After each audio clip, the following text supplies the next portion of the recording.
We have made a good deal here, at one time or another, about the importance of checking back to ideas that have been held at other periods in our culture and have gradually lost popularity. One of the reasons why we feel that reviewing of this kind is substantially good is because today especially many of our convictions are not the direct result of the exhaustion of older concepts, but have arisen from the arbitrary dismissal of them. As this dismissal has been largely the result of what we call the scientific attitude, which is rather critical and skeptical of any possible superphysical or metaphysical type of phenomena, we feel that some of the modern conclusions may be arbitrary, based upon prejudice or disbelief, rather than upon sound investigation. We are perfectly justified in rejecting that which is disproven, but we are not really fully justified in total rejection in areas where our own knowledge is extremely limited. Until we have grown wiser than we are, it may pay, therefore, to see what other people have known and what they have thought on subjects of concern to us. We have already mentioned that in the ancient world, dreams were regarded as a legitimate phase of man's life.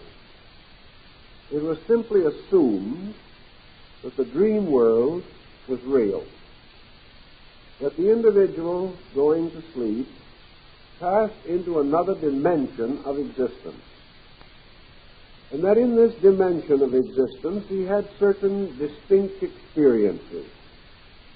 And these experiences, when brought through in a confused or imperfect manner back into waking consciousness, might be fragmentary, even inconsistent, and still have a meaning that is essentially true or essentially valid. Now, we are not inclined to think today of the dreamer's world as anything more than perhaps an area of psychological function in which the individual releases, through the relaxation of his objective faculties, his own interior subconscious content. This does, however, point out two possibilities. The first, that there may be some validity somewhere in the belief that man sleeping changes world. And there may also be a valid concept underlying the idea that if sleep represents a gradual retiring into the subjectivity of our own inner life, that there may be more in this inner life than psychology as yet has been willing to admit. Let us think through for a moment the Chinese, Greek, and even the old Egyptian belief that in sleep the soul of man passes into the after-death state. That sleeping is in reality a kind of focusing of man's consciousness on another level or plane of function. That therefore, that the sleep world is a kind of place or condition to which individuals temporarily pass. During this sleep experience, they have certain temporary experiences which parallel the after-death state. The Egyptians, who were very thoughtful about this, have given us quite an exhaustive concept of the afterlife. They have implied, for example, that in the afterlife the individual is punished or rewarded according to certain merits or demerits. Punishment consists of a process of cleansing, similar to the concept of the Christian purgatory, which merely means really a place of cleansing or of the purging of the life of its various negative attributes. In the underworld of the Egyptians, the soul is therefore constantly being tried or tested in the great court of the gods, the principal episode being the psychotherapy, or the weighing of the soul. The Egyptians tell us this, therefore, that death is a process by which consciousness is brought into the presence of punishment and reward. To a smaller degree, then, may not the sleep phenomena carry somewhat of this burden? Psychologists tell us that during sleep the individual certainly comes face to face in dreams with phases or aspects of his own submerged personality.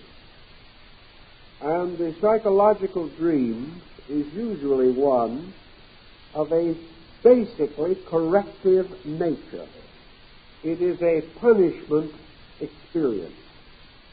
It is an experience in which the individual faces some phase of himself which he rejects during his daily conscious life.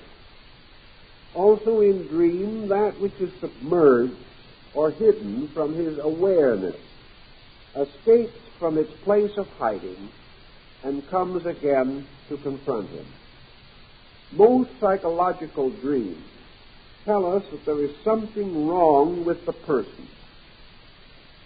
This thing that is wrong may not be criminal or evil in that sense at all, but it is something which is not right, which is not normal, healthy, natural, and proper. And as we know that the average person does not live an entirely proper life, that he is not always right, and that his conduct is not always above reproach, even his own reproach, we can quite readily understand that the mistakes that he makes, the false beliefs that he holds, the unreasonable or unwise opinions which influence his conduct, that these could produce, and usually do produce, a psychological backlog that becomes locked in him and which is available to him most directly either in sleep or in what is called reverie, a process resembling sleep, in which the individual becomes relaxed or receptive to the impressions of his own psychic life. The Egyptians, holding their position, then might not be so different in their essential concepts from many of the opinions that we hold today. But because they put their thoughts into a highly theological language, we are inclined to regard their feelings as merely a survival of primitive religious doctrine. Actually, the fundamental point involved is that sleep and death, being aspects of one general condition, that they are phases of human existence in which punishment and reward play a distinct part. Now, in punishment, as far as the person is concerned, we know that anyone and nearly everyone can be punished by his own memory. That the things that we have done are never totally forgotten. And that the mistakes that we make, injuries that we cause, unhappiness due to us, all these leave markings in our remembrance. And these markings in turn may arise or be reactivated to give us pangs of conscience or to give us guilt mechanisms of one kind or another. If we block the memory of man, a large part of psychotherapy would be useless and unnecessary. It is memory that actually undoes us, forcing us to face the previous conduct of ourselves and to compare this conduct with its own consequences and the misfortunes which have ensued.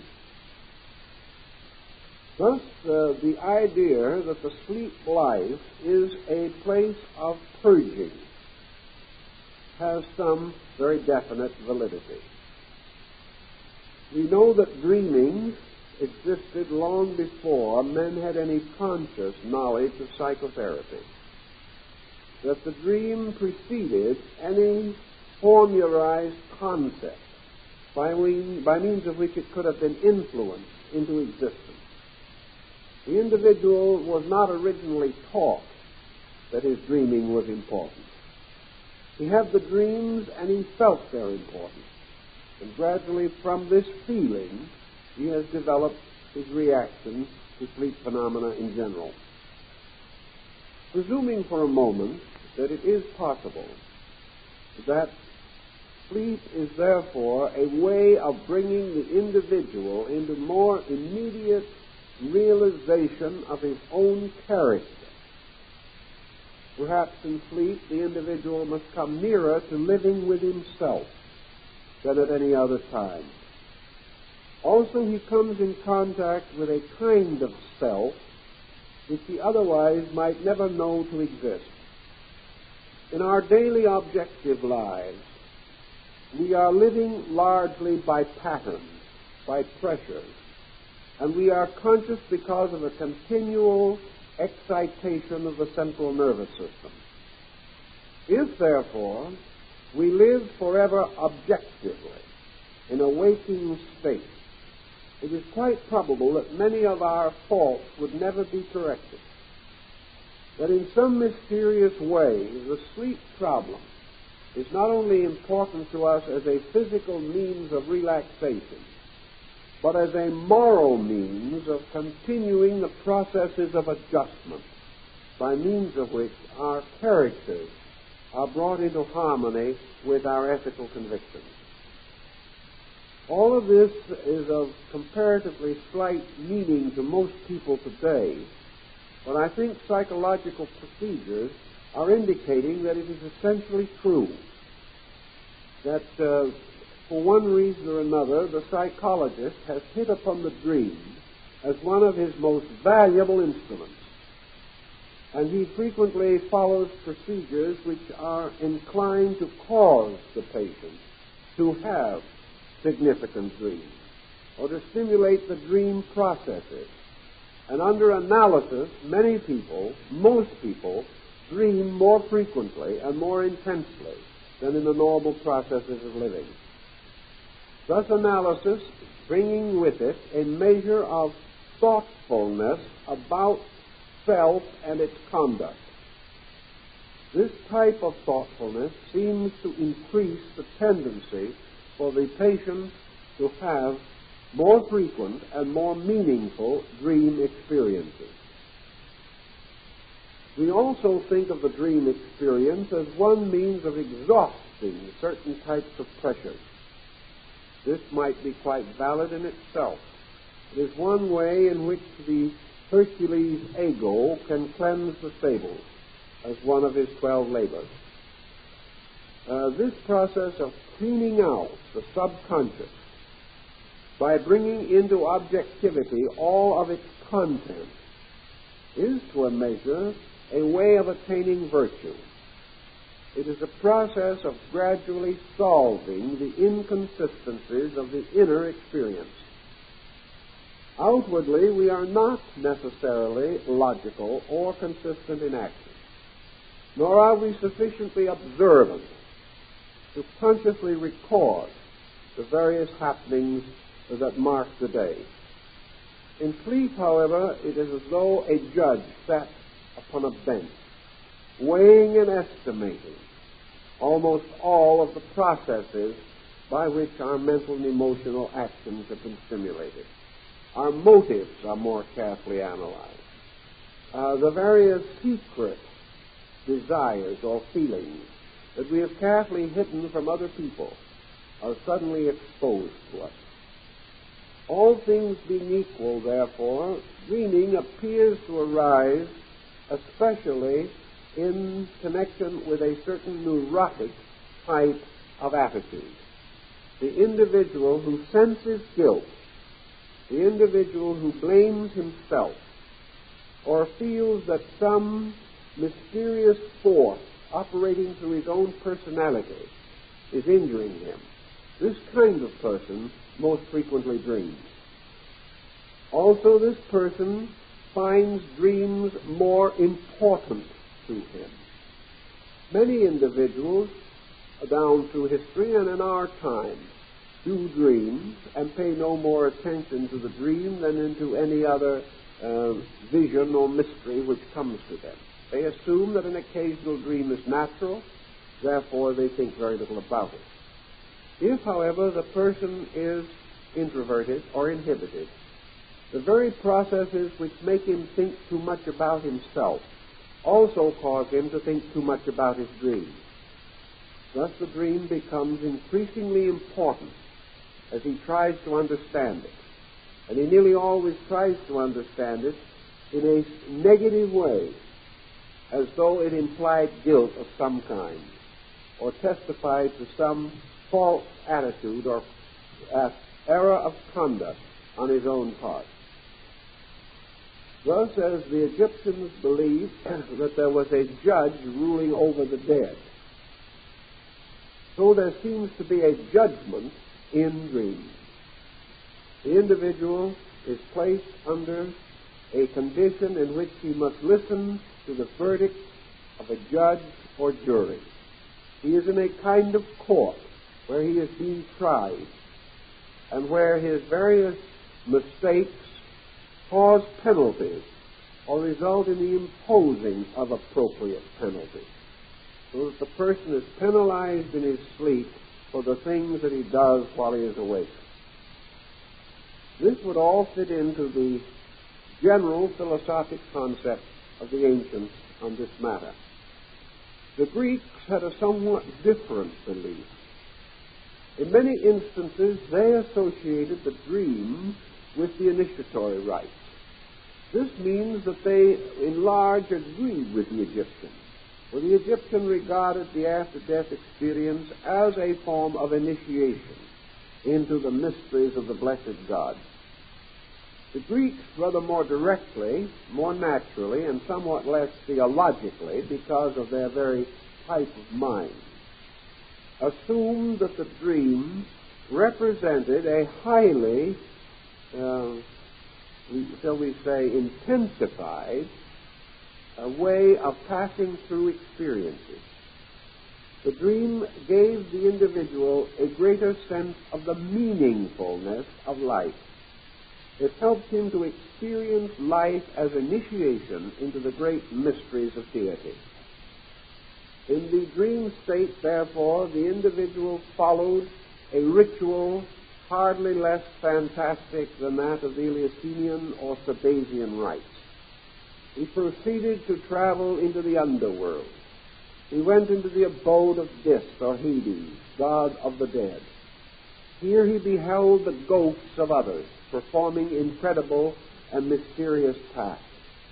And the ghost world described by Homer and by other Greek poets, Hesiod, and in the plays of Sophocles and people of this kind, this ghost world is very close to the idea of a dream world, for it is inhabited by persons under some kind of compulsion, and these souls under compulsions perform all the fantastic duties or absurd actions which we find represented by Dante in his Inferno.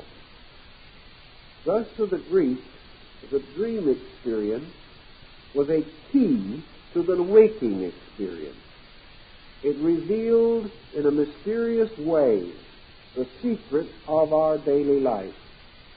Therefore, man, by his sleep, solved the mystery of his waking hours and discovered the primary importance of events that might otherwise pass unnoticed.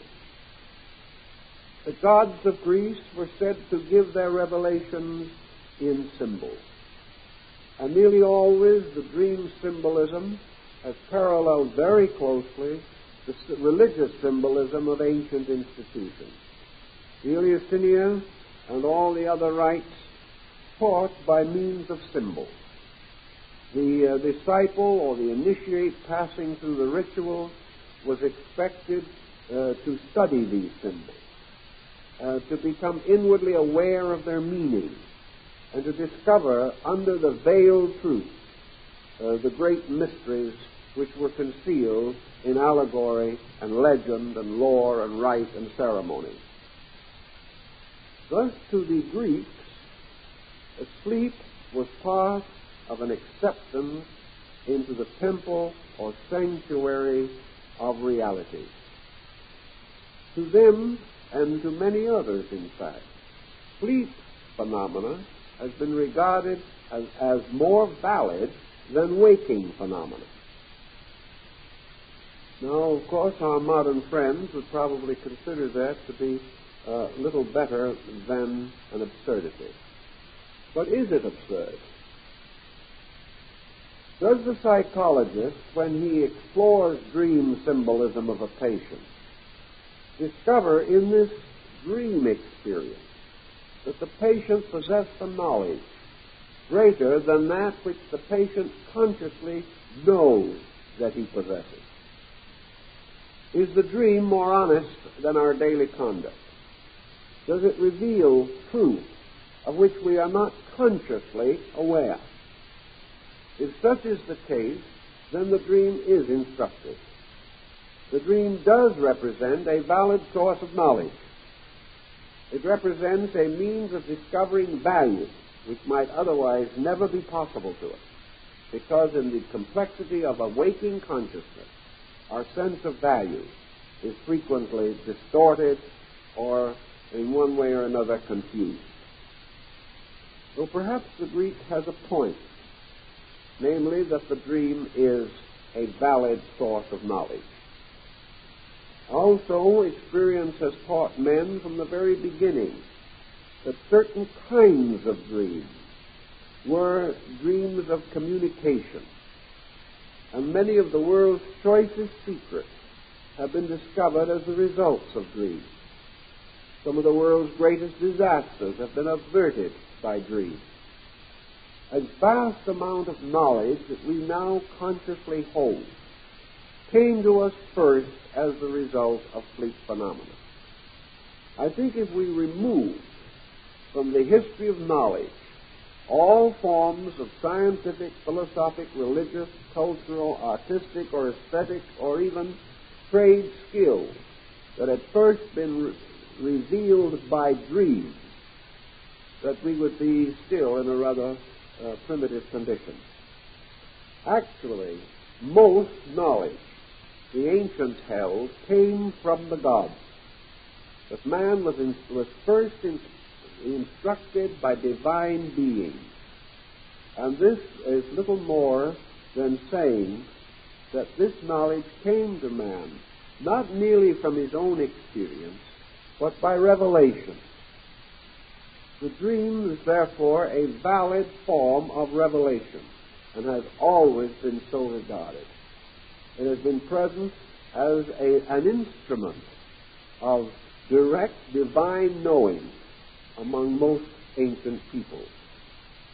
Even today, among primitive groups, the final emergences of life are met by the dream. When the individual is unable to secure any practical insight from ordinary means, he goes into meditation or prayer, which departs from the world, or seeks the assistance of some mystic. And there, in the mystical trances and dreams and visions, he finds the concrete answers to problems which he cannot otherwise solve. Knowledge has come to man through the dream vision experience since the very beginning of his existence. The psychologist may agree that this is evidentially true, but he may hold the position that this is possible because the subconscious part of man is essentially wiser than the conscious. That this subconscious part has a skill that the conscious nature does not possess. Why might this be true? One answer could be very obvious. Most of the things that we do in life, we do to advance or for the advantage of our temporal objective state.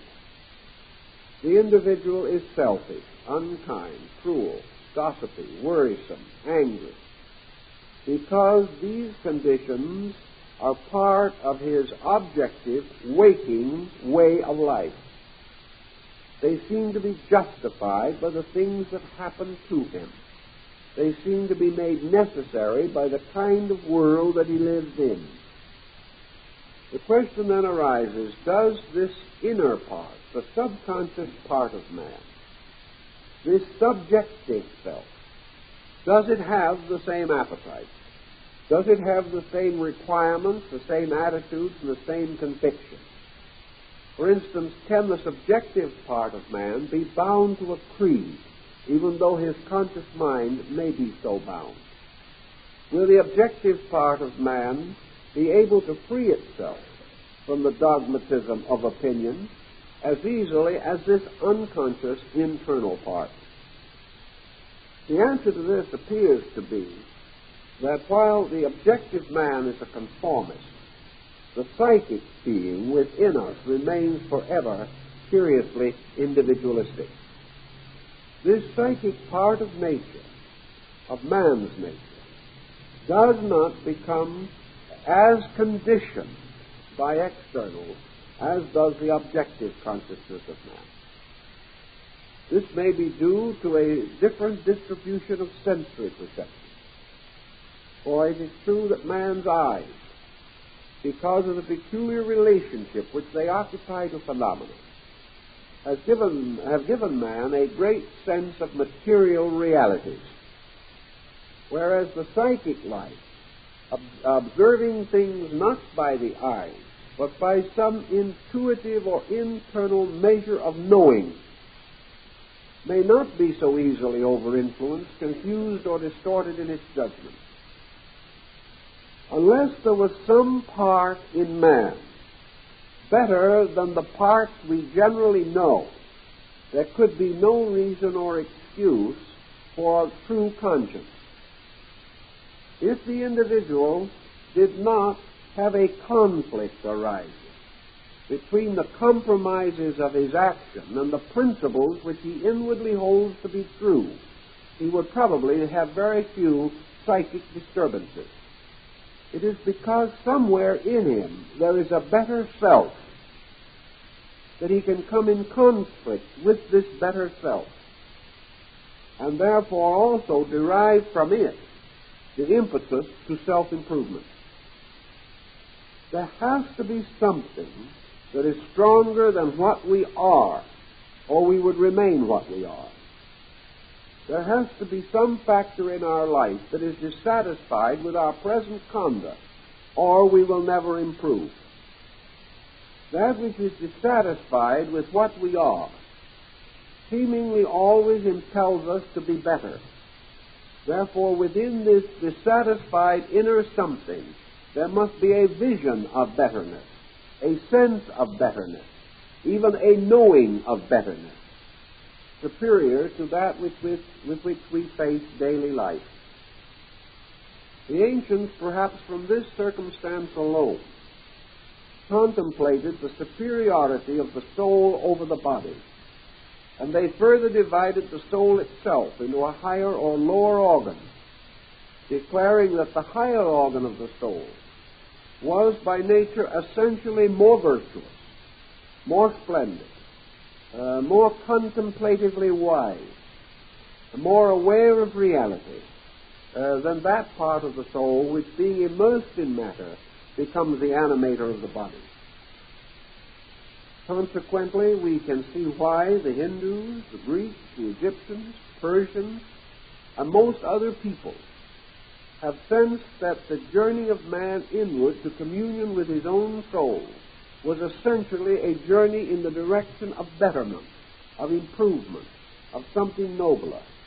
That the soul of man within man was nearer to the divine than the objective faculty. Perhaps by being nearer to the divine, the Greeks would have told us that what is really meant is that this soul was closer to the understanding of the laws governing matter and mind and substance and essence than the objective faculty. That the soul had a superior power to cognize value. And that because of this, the soul is the better part of man. And that this better part is the natural shepherd or leader of the rest. That the soul is therefore the priest over the body. That the soul is a spiritualized being in comparison to the body, which seems to be a materialized aspect of the soul. If all these speculations are old, they are also surprisingly new because of this point that we have attempted to make, namely that almost all psychotherapy takes for granted that the disturbance to man's outer nature arises from the disturbance in his psychic life. And this disturbance is conflict. If the psychic life was identical with the objective life, there would be no reason for this conflict. If it knew no more than the objective faculty, there would be no reason for conflict. But if, as in the case of a family, a parent having a greater wisdom beholds in a child an action contrary to its good, it becomes the duty of this parent to in some way instruct or correct that child. It appears, therefore, that it is forever the duty of the psychic self to instruct or correct the body, the personality, and the objective mind. And where the body or the mind depart from ways of righteousness, the soul communicates its displeasure by a series of intensive symbolic experiences. Thus, perhaps the modern and the old meet. We are dealing with different words, but with essentially the same ideas. We have already analyzed or discussed at some length the reasons why the psychic life apparently is better able to reach man during sleep than at any other time. Because during this period, the objective dissenter is temporarily suspended. As Buddha points out, the machinery of the sensory perception having ceased, man is relieved of the pressure of the appearances of things, and is therefore relieved of this feeling that most people have. What I see is true. If you can't fool me, I saw it with my own eyes. And the individual who says, these things I have seen, these things I have experienced on my own skin, these things which I do not like or which may not be happy are nevertheless true because I have recorded them. And I have recorded them exactly and precisely with the assistance of the sensory perception. The person saying this is in a highly defensive position. He is in a position in which he finds it necessary to live in conformity with these testimonies of things seen and heard and known through immediate contact. Yet these things in themselves are highly relative. Even one very careful thought about the world we live in will reveal to us that the conduct of the creatures of our own kind making up this world, this conduct is more unreasonable, more inconsistent, and more fantastic than a nightmare.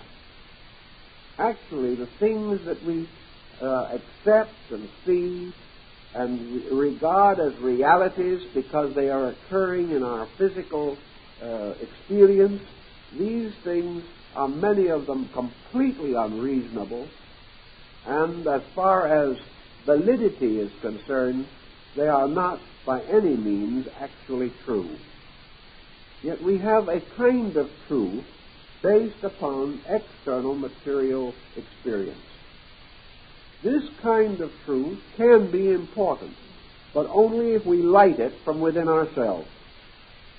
On the other hand, we are not all consciously able to light it. We are not consciously able to take the things that happen to us and cause them to be the immediate conscious cause of growth. Nature is concerned with the advancement of lives, the advancement of the consciousness of beings.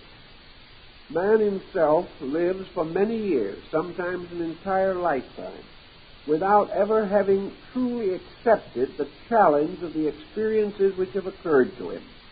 He has passed through these things, he either has enjoyed them or he has suffered because of them, and he goes no further in his estimation. He is definitely opposed to that which hurts him. He is definitely desirous of cultivating that which pleases him. And beyond these attitudes, there is very little logic. Actually, therefore, man's hope of gaining the necessary experience from action is that this experience be justly measured, weighed, and estimated by some faculty in man. Plato regards this faculty as the soul. That the soul, therefore, is the initiator. The soul is the power by means of which meaning, essential meaning, is contributed to experience. Now, essential meaning is very different from apparent meaning. For we can create and have created two kinds of code. One is the code of man, and the other is the code of God or nature. One may be regarded as the code of sacred things, and the other of profane things. For the most part, man has not built his material way of life upon a divine code. He has built it very largely upon a pattern of compromises down through time. These compromises are never entirely satisfactory and are frequently the cause of his troubles. Yet there may be another code known to himself, whether he realizes that he knows it or not. And this is the code of inevitables as they exist in the larger pattern of life. There is a pattern of law that must be fulfilled. We may break all kinds of man-made rules and survive, but if we break this rule that is not made by man, but has an eternity in existence itself, if we violate that rule, then we come under serious difficulties. And nature will never rest until we have remedied this break and returned to a proper harmonic relationship with the essential pattern of life itself. The dream phenomena seems to have a bearing on this. It seems to be a way of bringing man back again to the responsibilities of his life. Where the conflict between the inner psychic nature and the outer conduct of man becomes too great, we may have definite indications of mental disease.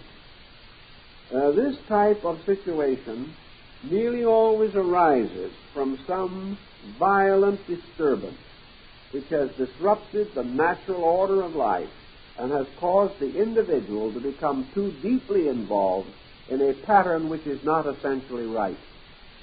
This pattern continues to hurt him and come in conflict with a pattern within himself which is essentially right. Thus there is a world pattern which we are all trying to live by, and an archetypal pattern which we must all live by if we intend to survive. These patterns are not identical, and the conflict between them represents the source of psychic stress. We know also that other things being equal, the sleep process is accompanied by a diminution of the entire excitation processes of the brain and central nervous system. Under sleep phenomena, we react less violently to stimuli of all kinds. There is a noticeable tendency for the heart to beat less rapidly. There is a very definite shift in the processes of metabolism. The metabolic processes slow down distinctly. We also recognize that there is a gradual separation of energy from the motor system, with the tendency of the body to become inert. We most of all notice, however, that this process gradually ends in the suspension of our objective mental functions. The study of sleep in animals and lower creatures brings some interesting information for our attention. Sleep as we know it, the kind of sleep that we have, seemingly is peculiar to higher forms of animal life. It is true that probably all creatures rest in some way. But as we go down the ladder of living creatures, we find more of rest and less of sleep. We find that the sleep process is not accompanied by the total extinction of consciousness that we find in man and the higher mammals. Thus, we observe, for example, that in the human body, in rest, metabolism also slows down, but not to the same degree that it does in sleep. Thus, it might conceivably be that lower forms of life might not require sleep, and that sleep as we know it is in some way a psychic necessity. That sleep, therefore, in the way that we experience sleep, is only possible to creatures, or only necessary to creatures, in whose lives or in whose experience there is a conflict between their way and the universal way. Animals and the lower kingdoms of nature particularly live in such a consistent adjustment with instinct that it is very rare indeed for them to violate it. Man is continually violating it, or has so reconditioned instinct that he cannot depend upon it. Thus, where instinct guides, where the creature does not come into any ordinary conflict with nature, apparently there is far less stress, far less wear and tear in the nervous system, and therefore far less need for sleep as we know it. Animals rest a great deal, but they have the wonderful habit of resting with one eye open. A cat will be very quiet, and you will think that it has been asleep for hours. But if there is the slightest indication of the unusual, a cat's eye slowly opens. It doesn't shake itself and wake up. It just simply has been kind of dozing. It has, however, never lost consciousness of its environment. The same is true of many other animals. Some animals sleep standing up, indicating that they do not need the total relaxation of the motor system that we have. An animal will stand with its foot in one position for hours, but at the slightest need, without any sense of awaking, the animal moves. It seems to be constantly aware of its own body and its ability to control its sensory functions. It can rest, it appears to relax completely, but it does not pass into this peculiar coma-like state with which we associate human sleep. Some of the higher mammals do sleep, but they are also the ones that are now being noted to possess neurotic tendencies. And as a result of association with man, for some time, a number of animals have become violently ill. There is now evidence that we may need to finally develop animal psychology. Not because the animal is of its own nature psychotic, but because experiments have shown that if you subject a rat to incredible wear and tear in the form of confusion, the rat will become neurotic and will begin to show all kinds of symptoms by which it becomes more intimately associated with the human type. What causes rats to become neurotic? Well, one of the things that causes rats to become neurotic is noise. Continuous noise. Seems to wear the poor little rodents completely out. Another thing that causes rats to be neurotic is the breaking of rhythms. If you place rats in a continually inconsistent situation, if you begin to feed them at strange and erratic times, if you, for instance, make a little house for them in which you have a door in a certain place, and you teach them to come in and out of that door, and after they've done it for 2 or 3 days, you close the door up and put it on the other side of the house. They'll adjust, but do it 4 or 5 times into different parts of the little house without any reasonable explanation, and the rat will begin to become neurotic. In other words, the animal becomes neurotic when it is placed in an inconsistent situation and subjected to unusual tension. Well, I would say that this could apply to our way of life and might have some way of explaining why we become neurotic. The rat becomes neurotic when it is disoriented, when it is no longer able to function according to its natural inclinations, or in which it develops various patterns and these are immediately violated. If there is a constant violation of law and order, the rat will become neurotic. And as it becomes neurotic, it produces a whole series of interesting phenomena. One of the sure proofs of neurosis in rats is that they suddenly get very tired. Neurotic creatures get tired. They do not get physically tired in the ordinary sense of the word. They become nervously exhausted. Thus, a neurotic rat needs much more sleep than a normal one. Also, its appetite changes. The neurotic rat eats more. It becomes more and more dependent upon various forms of stimulation in order to keep its organism functioning. Its sleep apparently becomes a method of nature compensating for tension. This may well explain, then, why the human being and other higher animals require sleep. This sleep is a method of compensating for inconsistent action, or action which cannot be normally and properly planned for. It is a way of compensating for emergency, for stress, for any form of unusual activity suddenly thrust upon an organism. If the organism is placed in a new environment, it will adjust. If this environment is changed with reasonable regularity, it will continue to adjust. But if the changes are unreasonably rapid, the animal becomes neurotic.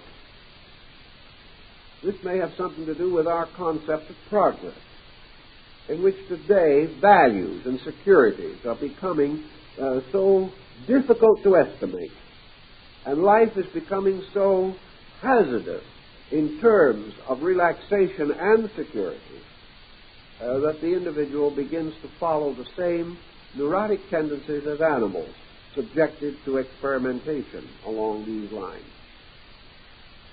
Now, when you get to the point, then, where your sleep process begins to take over in a more or less consistent way, as with us, it is natural that this sleep process should become increasingly necessary as certain types of stress become increasingly frequent or powerful.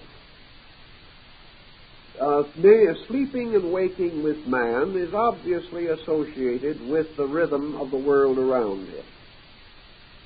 It has now been rather generally acknowledged that sleep phenomena is one of the legitimate links between man and universal phenomena. In other words, even the most skeptical thinker today is inclined to believe that sleep and waking are tied closely to the light-darkness phenomena of the solar system, and that night becomes a very important factor, not only because of darkness and of the limitations imposed upon the activities of ancient man, most of which, by the way, have now been neutralized, but night representing the loss of a kind of energy which is present during the daytime as one of the elements of sunlight. Therefore, the loss of sunlight becomes not only a symbol, but a factual loss in the vitality of the individual. That his vital elements, his vital resources, increase in daylight and decrease in darkness. That this is factual, because that light contains a stimulant, or a stimulating factor. This stimulating factor, being removed by darkness, or being obscured by darkness, seems to mean a distinct change in the energy vibration to which the individual depends for his survival. Let us try to analyze that just a little more, because it probably has a great deal of meaning. And as time goes on, this meaning may be more evident to more people. If you take away the objective consciousness of man, you then reveal something in man that is otherwise concealed. It is concealed because the objective consciousness is so positive, so aggressive, and so active that we are not aware of the passive processes. They are continuing, but we do not know that they are. Take away light from an area of the earth in the process of day and night, and you remove what might be equivalent to the objective energy of man.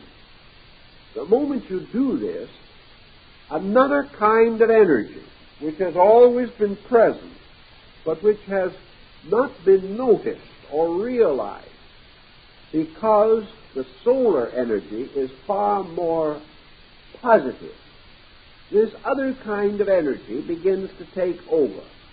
And in the absence of the solar energy, this other energy is more immediately noticeable, and also is not counteracted or compensated for as it is in the daytime.